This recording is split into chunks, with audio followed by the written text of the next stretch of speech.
Bonjour. Vous êtes avocate, porte-parole du collectif d'avocats. Vous vous occupez finalement de cas identiques. Vous représentez des anciens auxiliaires afghans de la France, si j'ai bien compris. Vous venez d'entendre ce témoignage. Quelle est votre réaction? Qu'est-ce que vous avez envie d'y ajouter? Eh bien que c'est une catastrophe humanitaire. Ça fait plusieurs jours que l'on sait que la chasse à l'homme a commencé. Les talibans commencent leur purge.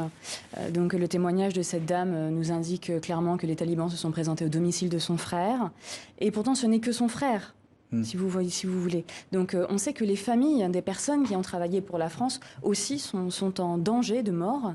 Et malgré cela, une source quand même extrêmement sérieuse, Nicolas Roche, qui est au cabinet de Le Drian, nous indique que le pont aérien de la France devrait se terminer jeudi, donc dans 2 jours, alors qu'il nous reste encore des centaines, voire des milliers de personnes à évacuer. Et justement, est-ce qu'on sait vraiment le chiffre exact de personnes qui sont encore présentes en Afghanistan, et notamment du nombre d'avions qu'il faudrait pour les faire revenir?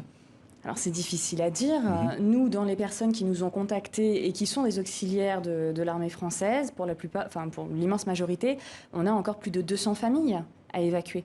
On a encore plusieurs dizaines de familles qui ont déjà un document disant qu'elles ont la protection fonctionnelle et donc qu'elles doivent partir. Et en l'état, on n'arrive même pas à les faire accéder à l'intérieur de l'aéroport. Hier, il y avait des bus qui avaient été affrétés, qui nous ont permis d'exfiltrer environ 12 familles, ce qui est très bien. Les bus, c'est ce qu'on demandait et ça a été mis en place hier, c'est très très bien. Par contre, on n'a aucune garantie que ça va se prolonger aujourd'hui. Donc en l'état, on a au moins 10 familles avec un laissez-passer qui sont bloquées à l'extérieur de l'aéroport, alors qu'elles ont déjà l'accord de protection. Donc elles sont munies de documents. Quelle serait la solution? Quels sont les leviers? Quels sont les moyens d'action pour faire bouger les lignes? Est-ce qu'il faudrait un encadrement international encore plus grand, peut-être que l'ONU? Est-ce que c'est envisageable? D'un point de vue politique, je ne suis pas certaine que ce soit envisageable, puisque les talibans ne vont très certainement pas se dédire de leurs paroles, ne serait-ce que pour avoir une image de fermeté. Les Américains ont privilégié très clairement l'évacuation de leurs ressortissants, et a priori même pas de leur personnel étranger, mais au moins de leurs ressortissants. Et ce sont eux qui tiennent l'aéroport, les Américains. Donc c'est eux qui décident qui passe et qui ne passe pas. Oui. Donc en l'état, on a très très peu d'espoir pour évacuer tout le monde dans le délai imparti. Vous avez parlé de ce pont aérien qui pourrait s'arrêter dès jeudi. Sait-on pourquoi la France n'a-t-elle pas fait ces ponts aériens, en tout cas ces évacuations, ces exfiltrations, avant? Alors j'aimerais que vous posiez la question au ministère des Affaires étrangères, parce que c'est eux, finalement, qui peuvent vous répondre. Dans l'absolu, ils avaient annoncé au mois de mai qu'ils commençaient les évacuations, ce qui visiblement est vrai, ils ont commencé les évacuations.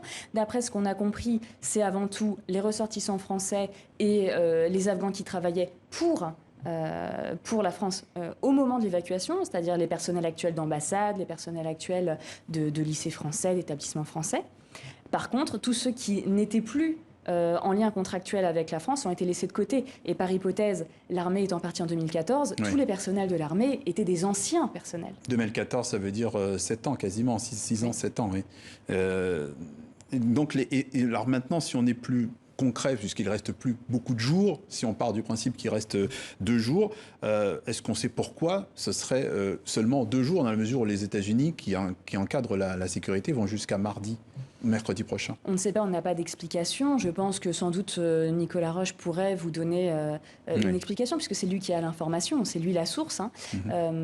Il y a peut-être, en tout cas j'imagine, des problèmes diplomatiques. Les Américains doivent privilégier les vols pour leurs propres ressortissants, les personnes qui veulent faire exfiltrer. Et de ce fait, ils n'ouvrent probablement pas de créneaux pour les autres nations pour exfiltrer leurs personnes. Alors quels sont vos leviers à vous alors pour pouvoir...